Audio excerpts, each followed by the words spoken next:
Je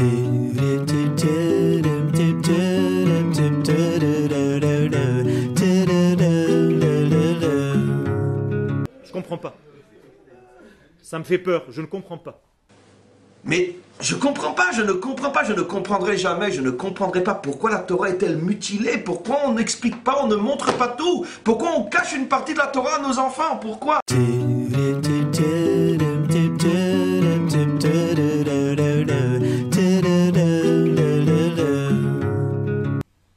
Moi, je me suis promis d'arrêter de parler de ça, ça me saoule. Même moi, je me suis saoulé, j'arrête. Non, c'est vrai. Ma femme me dit arrête, je t'avais dit arrête, ça y est, t'as lancé ton message, c'est bon. Non, je peux te mener, j'aime.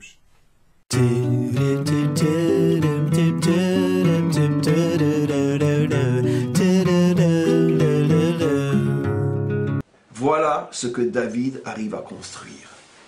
Des géants de l'esprit et des géants du bâton. Regardez maintenant ce que dit Rashi.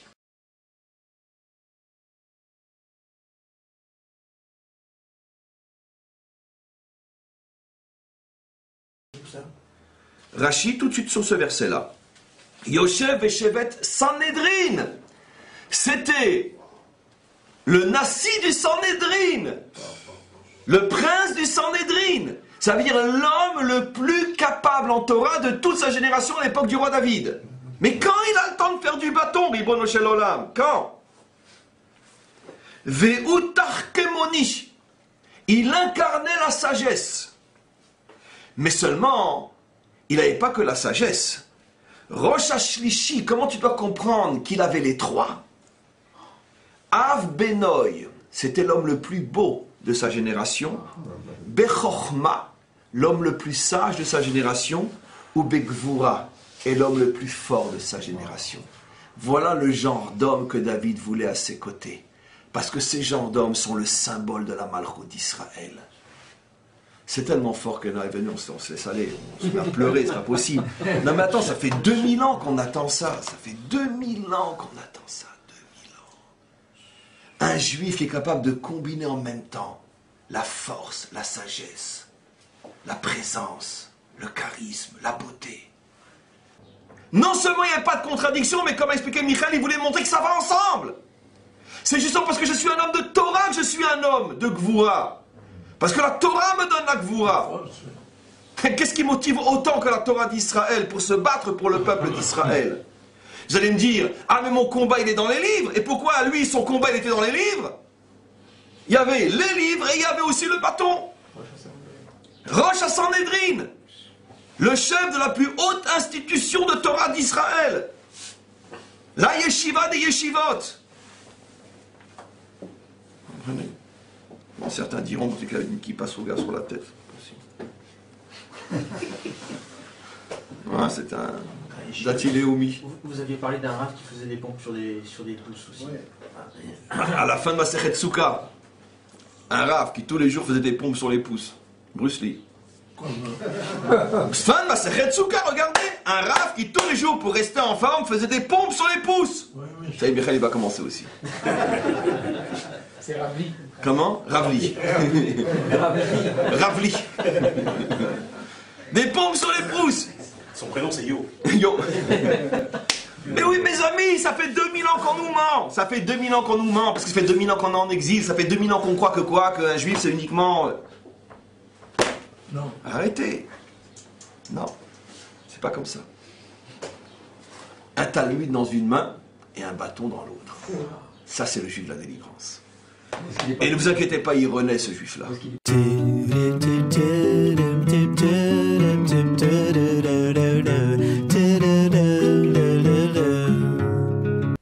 On est en train de savoir ce qu'Akadosh Baruch Hu nous demande. Kadosh Baruch Hu nous demande d'être une nation sur sa terre.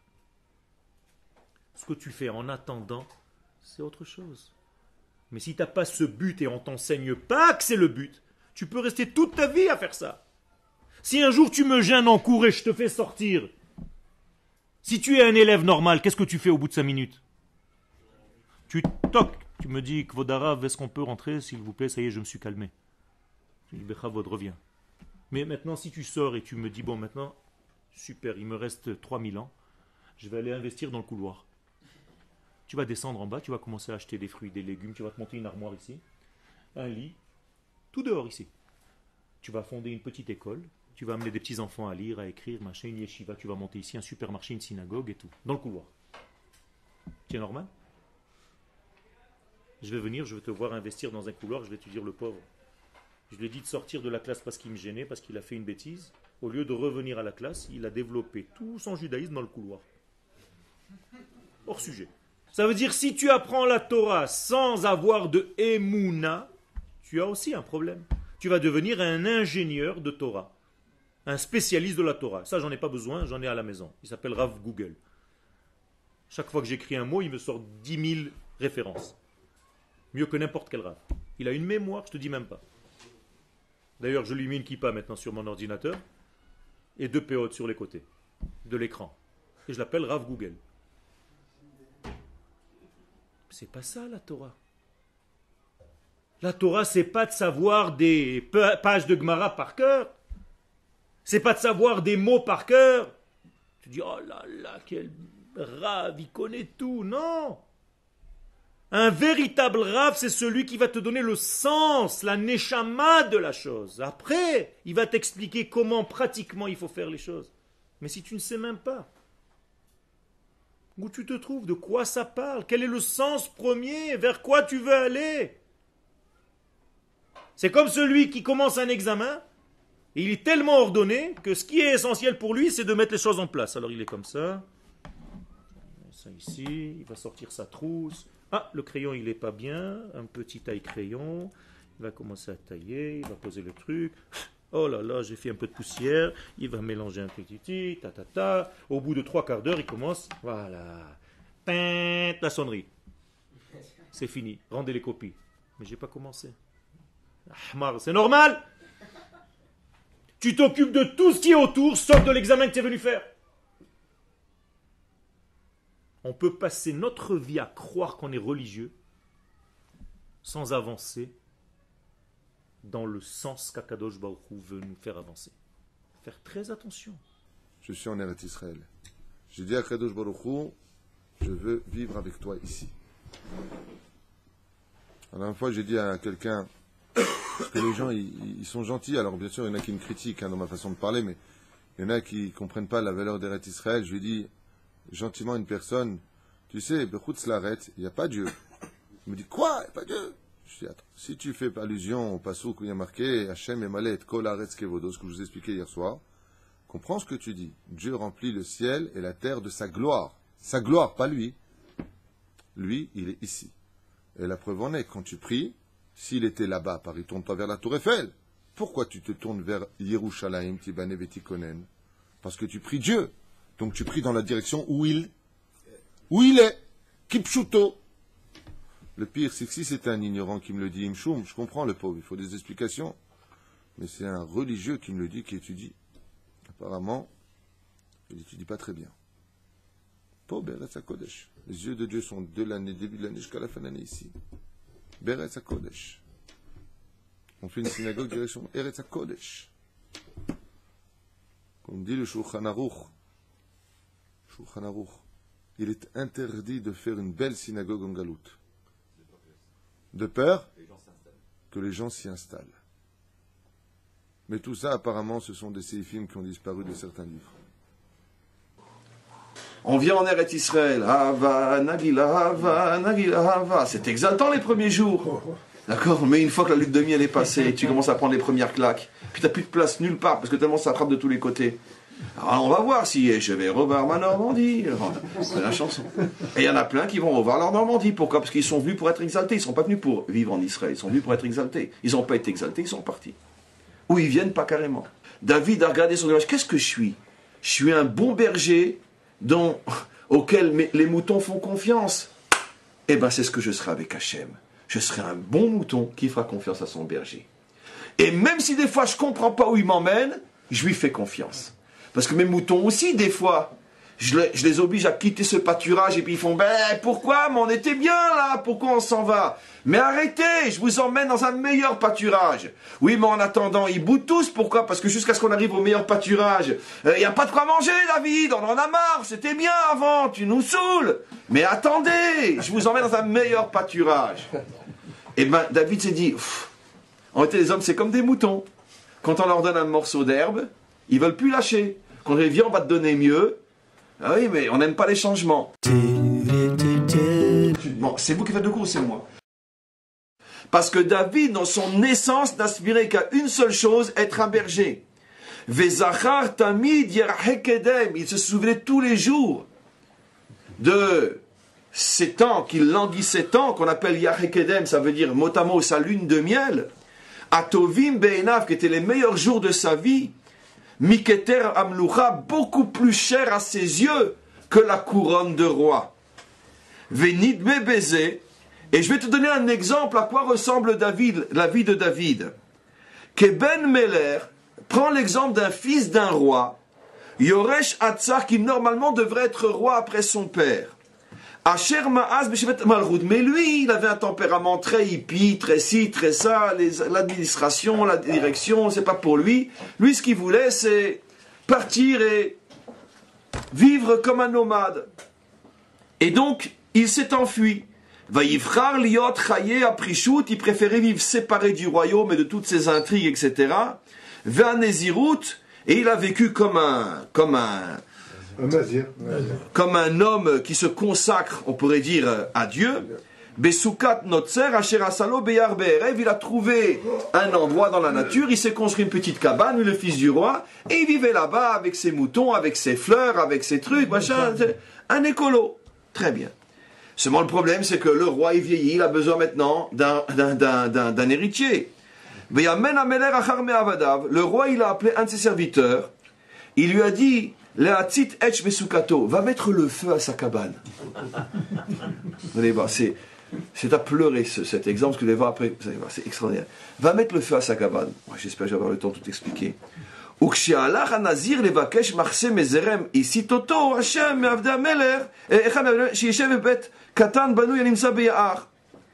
qu'est-ce qu'il a fait? Quand sa maison a brûlé, il a cherché un autre endroit. Qu'est-ce qu'il a fait le roi? Il a dit à un de ses serviteurs, d'accord, va lui proposer une des maisons qui sont en vérité à nous, mais qui sont pas trop loin du royaume. Comme ça, il va se rapprocher un petit peu de nous. Et donc lui, il trouvait pas où aller. Soi-disant, quelqu'un est venu. Monsieur, vous cherchez quelque chose? J'ai quelque chose à vous proposer. Lui, il regarde, c'est quand même à 20 km du palais de mon père. J'espère qu'il va pas me retrouver. J'ai pas envie d'y aller, moi. Il dit, mais venez, monsieur, venez. Puis c'est pas cher, hein, je vous ferai un prix, vous, parce que vous avez vraiment une bonne tête, hein, monsieur. Et puis lui, il est rentré dans cette maison-là. Il se rend pas compte qu'il est en train de se rapprocher. Et on continue. Hakar et Tzito, gars, mais seulement il s'installe dans cette maison. Il était content.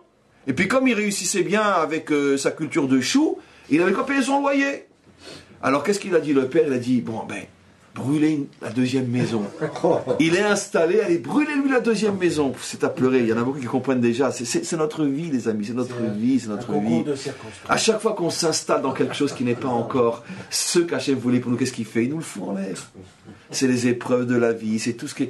Il nous le fout là. T'installes pas, continue. Je veux pas que tu restes là.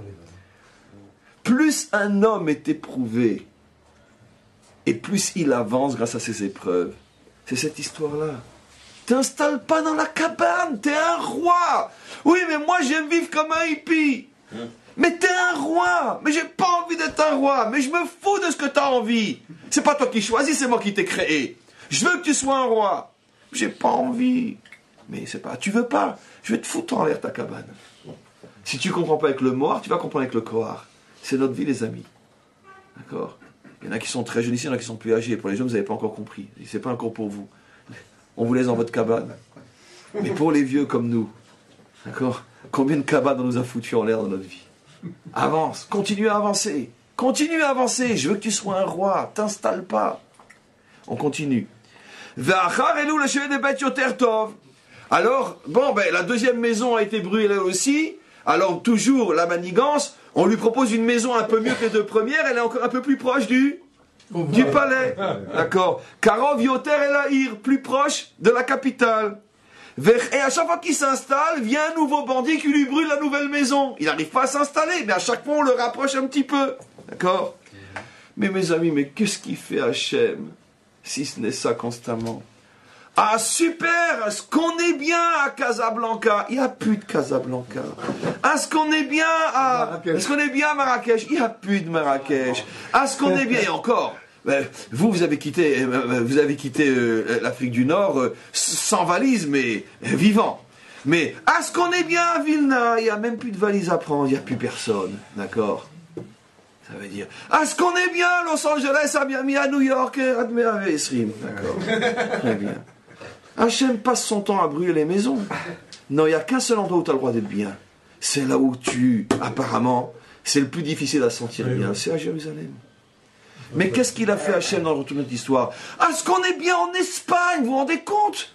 Ils étaient avocats, médecins, banquiers, ministres, conseillers du roi, médecins du roi. Qu'est-ce qu'il a fait Hachem? Il a amené Isabelle, la catholique par définition. Elle a tout fichu en l'air.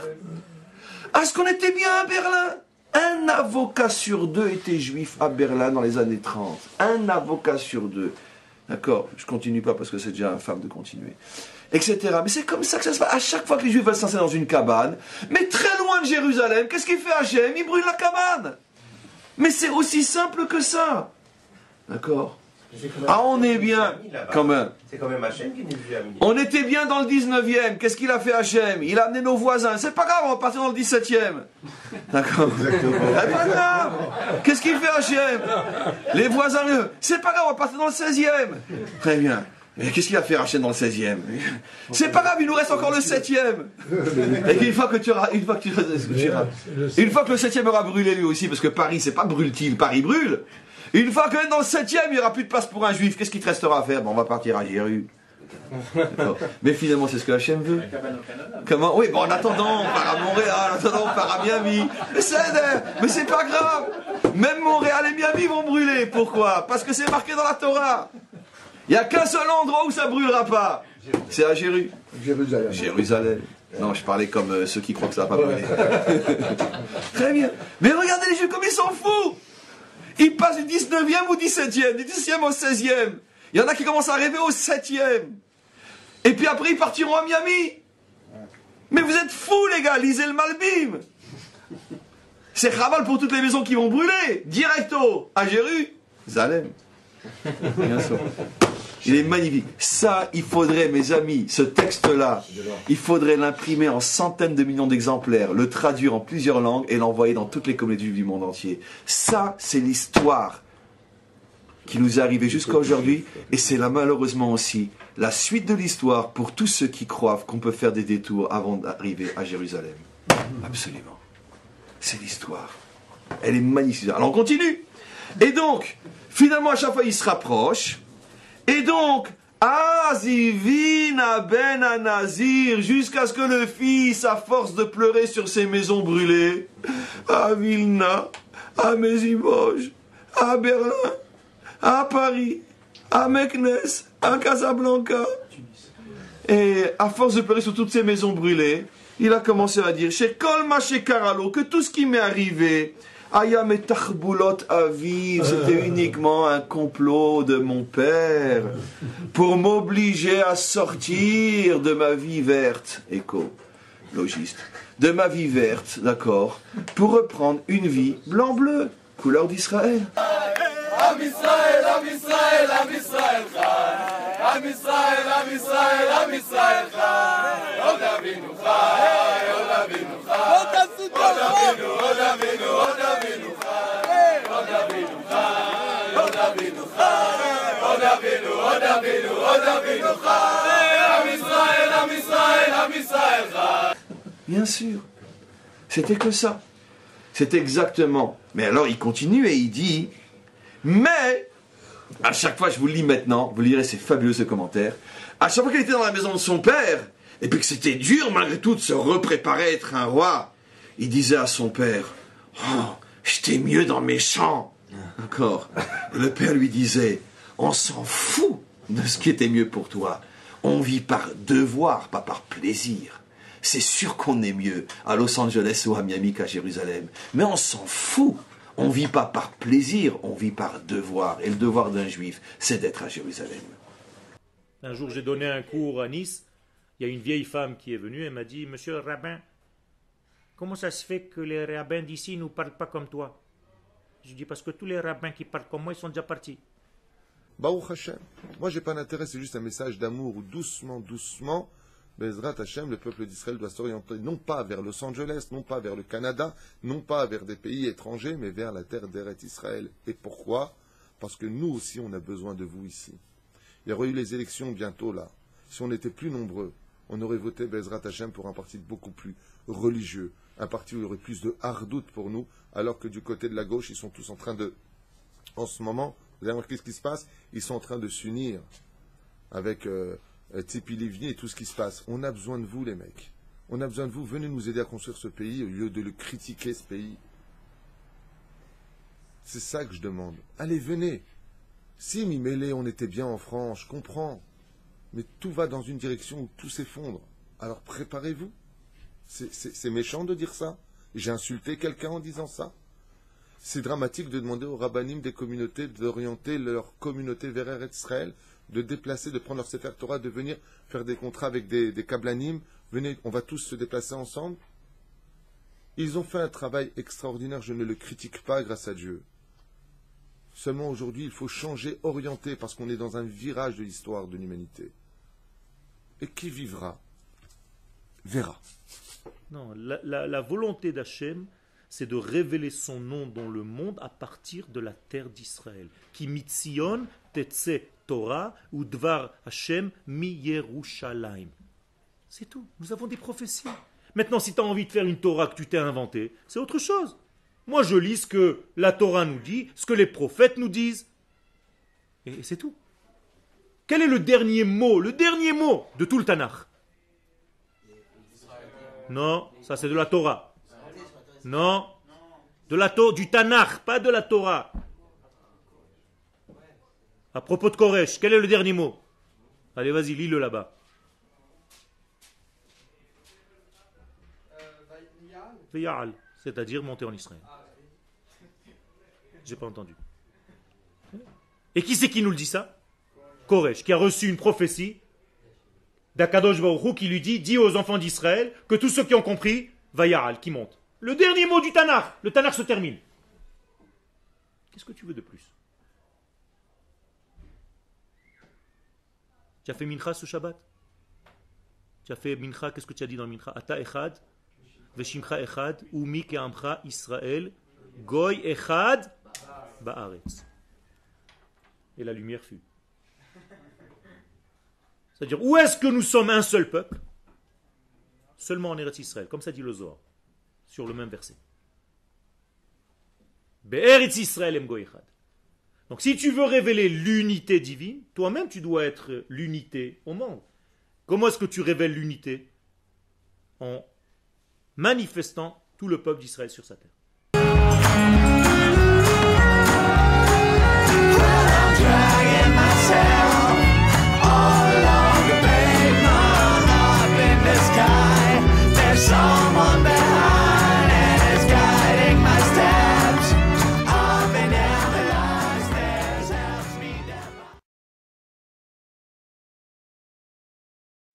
Mais tu sais que tu avais fait quand même une chanson formidable sur le... Bah, je me rappelle, la guerre des 6 jours, tu avais fait une chanson. Oh là, la mémoire. L'Orient et tout ça. Oui, ça s'appelait le sable et le sabre. Voilà. Le sabre et le sable. Titre, tu vois. Et il est parti dans le dernier avion. Le dernier avion, c'était un bobino. Ah ouais? Enfin, je te dis, pour les blaireaux, comment on peut dire un bobino? Une cassette. Une cassette. Ouais, je parlais de David et Goliath. Donc ça, pour une fois, tu avais été marqué par un événement, dis donc. Ah bah oui. C'est rare, ça. C'est rare. Oui, j'ai failli y aller. Non, parce que j'ai failli. Non, parce que, franchement, comme Byron a été en Grèce. Tu serais allé. Tu serais vraiment allé te battre, franchement. Oui, si ça tourne, ça tournait mal. Non, pas me battre, me faire tuer. Oui. Tu serais allé. Oui, d'instinct.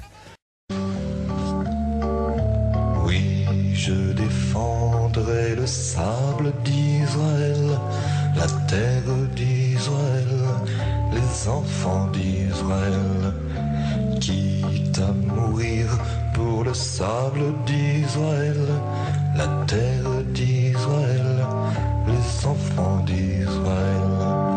Je défendrai contre tout ennemi le sable et la terre qui m'étaient promis. Je défendrai le sable d'Israël, les villes d'Israël, le pays d'Israël. Quitte à mourir pour le sable d'Israël, les villes d'Israël, le pays d'Israël. Tous les Goliaths venus des pyramides reculeront devant l'étoile de David. Je défendrai le sable d'Israël, la terre d'Israël, les enfants d'Israël. Quitte à mourir pour le sable d'Israël, la terre d'Israël, les enfants d'Israël. Quitte à mourir pour le sable